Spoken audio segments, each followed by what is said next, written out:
Hello, all the IQ Club people of high fashion sewing. Today, instead of having everybody here at the store and working with their machines, we are doing this via YouTube recording. So I'm going to keep it about 20 to 30 minutes or shorter, so it'll upload and show you a few things to keep your fingers busy on the IQ Designer. Today we're going to show a simple little writing page. We're going to scan it and put a run stitch on it just to kind of get you back into pushing buttons. And then we're going to do a fancy fill face mask, and we'll show you a sample of that. So first off, all you need to do is write your name or do something with a nice clear crisp Sharpie or a micro Sharpie. You don't want the stitching or the printing off of the writing implement too thin or too thick. Then what you do is we're going to put it onto the scan board using these green magnets. These magnets hold it into place. You want to make sure there's no magnets. We're going to crop it down to the middle here, so make sure your magnets are positioned to where you can crop it down and get just what you're wanting. So then we just put it onto the Solaris, and we're going to go into our image acquiring, and we're going to scan a line design. It says convert an image to your line, so we're just going to hit scan. It says remove the frame, the built-in, and hit OK.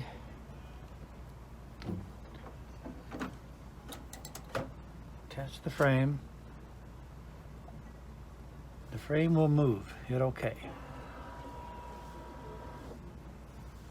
So you want to make sure you're not by a really bright window of sunshine. This could actually distort how it scans. So just normal lighting works pretty good with this. I've even had it scan that little bit of thread that's dragging by. So sometimes it's good to have your thread out of the way. So once this image is acquired, we can select the type of stitch it wants, and I'll show you how to stitch it out. So the camera is scanning this image. If you have a Meridian, you actually use your phone or iPad to take a picture and then send it to the Meridian. And we'll be doing this for the Destiny also. All right, so it's scanned, and on our screen we have a red arrows in each area, so we can actually bring these red arrows in to crop the image to the size we want it. So I'm cropping out those green magnets. All right. If you can't see your image or it's too dark or too light, you can change the detection level. I usually leave it at the default. And now I'm going to click OK. And that kind of gives me a preview, and I'm going to hit set. All right. None of this outside area here, the magnets or anything, are going to stitch out. Now, this is just artwork. We need to select the type of stitches we want on it. So we're going to go up to our line image options up here. Left click on that, and I'm just going to do a triple bean stitch. And I'm going to do it in the color black. I'm going to click OK. And now if you click right on one of these lines, it will apply it. So I'm going to click next. And I want to show you what happens most of the time. It reverts back to satin stitch because I didn't hit the line exactly right. So the only item that's selected here is the end. All items are in a satin stitch. I don't want a satin stitch. So I'm going to hit this little link here. That's going to link them all together. So all of my letters are now active. So if I change one, I change them all. Now I'm going to go to my line options, and I'm going to select the triple straight stitch and then click OK. Now that's converted from satin stitch to the triple bean stitch, and that's what I wanted for this particular option. I can change my stitch length here. It's called run pitch. I can make it tighter, or I can make it longer. So the tighter it is, the curves look better. So I'm going to do a little bit tighter pitch. Click OK. And we're going to go ahead and stitch this out for you. We'll run it in fast motion, but I think it's important to go ahead and set this and go through the whole process. It always warns you this is going to convert to an embroidery pattern and take it out of IQ. So I'm going to cancel here, and I'm going to put it into memory because I may not like what I liked before. So I'm going to put it in the memory of the machine that fast and easy. The machine has a lot of memory, so you don't have to worry about filling it up. Now I'm going to hit set. Keeps giving me that warning. I'm going to do OK this time. Now I'm in an embroidery mode. See down here? I'm just going to go ahead and make this to size. I got a good size hoop here, so this will fit in the hoop I have. So I'm going to click embroidery. And if I try to tell it to sew right now, you'll say you can't sew on the scanning frame, so you don't have to worry about accidentally sewing into your frame. So I'm going to put a regular hoop that's got some fabric and stabilizer on it. And we're going to stitch this out. We'll probably have this on fast motion, so it won't stitch this fast at your house. So I'm going to click OK. And I'm going to go ahead and hit start. So this particular writing will stitch out in a nice order. Some of them you just have to test. It'll stitch the first one first, and then go all the way to the end of the word and stitch that. So it's always one of those things it's good to always test it out. You don't have a lot of control over the stitch order in IQ Designer, but with practice you'll understand which ones to put in first, last, whatever. So I'm going to quit talking now because we're going to have this in fast motion.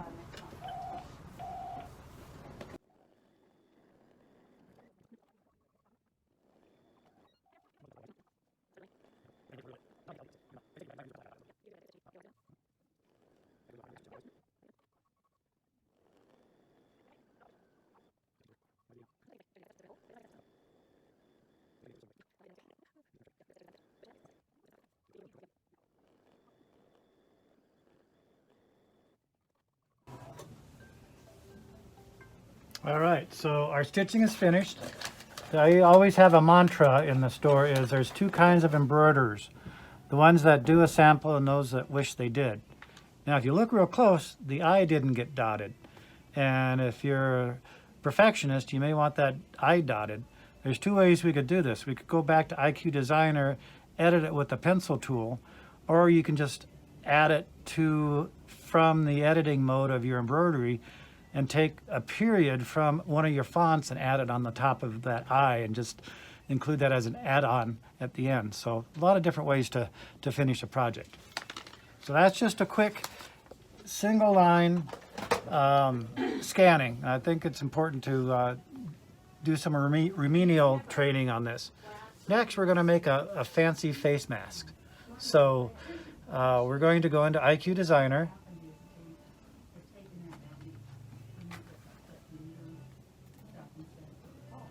Okay. There we go. And we're going to just go to home and just delete this pattern. Open up IQ Designer in a fresh pattern.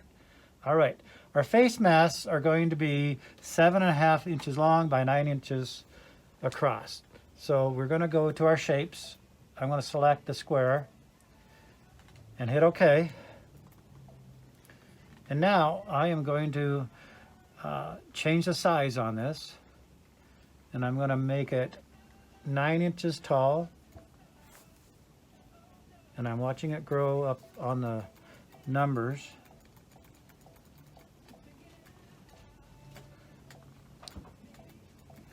So there's my 9 inches, and it needs 7.5 inches wide. So I'm going to make it 7.5. And you have to press that button twice to make one number difference. So there's my 7.5 by 9. So there's my rectangle.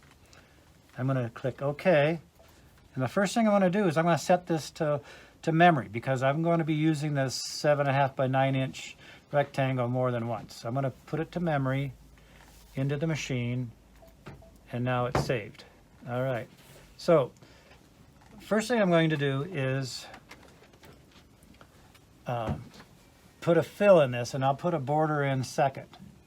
And for positioning, when we take it to embroidery, we're going to tell it to do a basting around it. So we'll do a basting stitch so you can position your fabric in that area.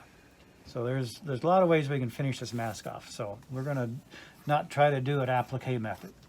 So we're going to select our fill, and I'm going to do a fancy fill. So you can select a lot of these different designs here. So if you want to have a seaside motif, we're going to do a scrolly motif. Put that as an okay. Keep it in red so we know which one we're working with. And go ahead and hit next. Now you're saying, well, where is my design? You always have to remember, go to your fill, this paint can with the drip coming out of it. Select your fill, and now click inside that box, and you've got your fill representation there. Now, I want to put a border around that. So if I did a line fill with this pattern, and I want to do a border, let's select some. I like to do something with fairly straight lines. So I'm going to do these hearts and click OK. And I want it in a different color so I can see what I'm at. There's yellow. And if I click that line, if I hit it just right, it's going to put those hearts there. So let's go to next and see if I put the hearts or if we're back to satin stitch. Now it's working, it's thinking. So see, it reverted back to satin stitch. And I'm going to use my arrows to select this area here, change it from satin stitch to this hearts. Let's do that yellow again. And it's working, and hopefully the hearts pop up this time. It looks like satin stitch to me, or does it come next? Yeah, do the arrow.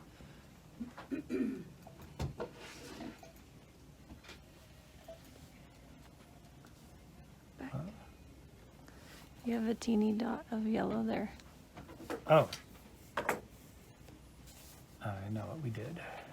So we're going to turn that satin stitch into the hearts. I know what I did is I didn't select the proper tool when I hit the line. I was supposed to hit the paint can, and I didn't hit it. There's my yellow, and I'm going to click OK. So now I should have hearts, and you can kind of just barely see them. And I'm going to flip it to the inside, so I have a straight line of hearts on the outside. I'm going to flip the hearts the way they flip over. Click OK. All right, now I'm going to go across here, and now here's my fill. Now you've got lots of different options how to make your fill look, different. I like to offset it. This little offset random shift is really makes that design very unique. It's a little, instead of circles, you got little wonkies and stuff. So I like this so far, so I'm going to go ahead and hit set. And again, if I was worried about this, I would put it to memory. And now we're right to the embroidery mode. And we can go ahead and embroider this out. And I'll show you what one of them looks like after it's stitched out. So give me a second, I'll run and go get that sample.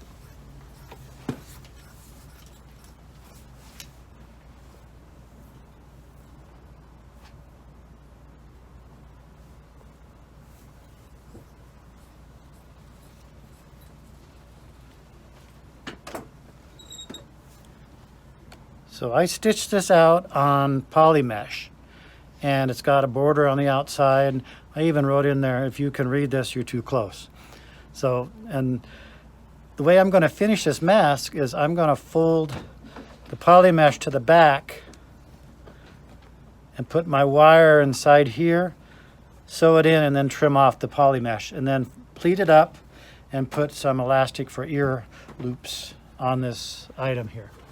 So there's a lot of ways you can finish the mask. You can put it on tear away, you can put it on wash away. So it's just all a matter of which way you want to finish your mask. But this way you've got a customized mask. It doesn't have to be filled. You can put a picture or a design of anything on there you want, or any sort of lettering. So be creative. So that's my short little IQ party today. So thank you very much, Jeff from High Fashion Sewing.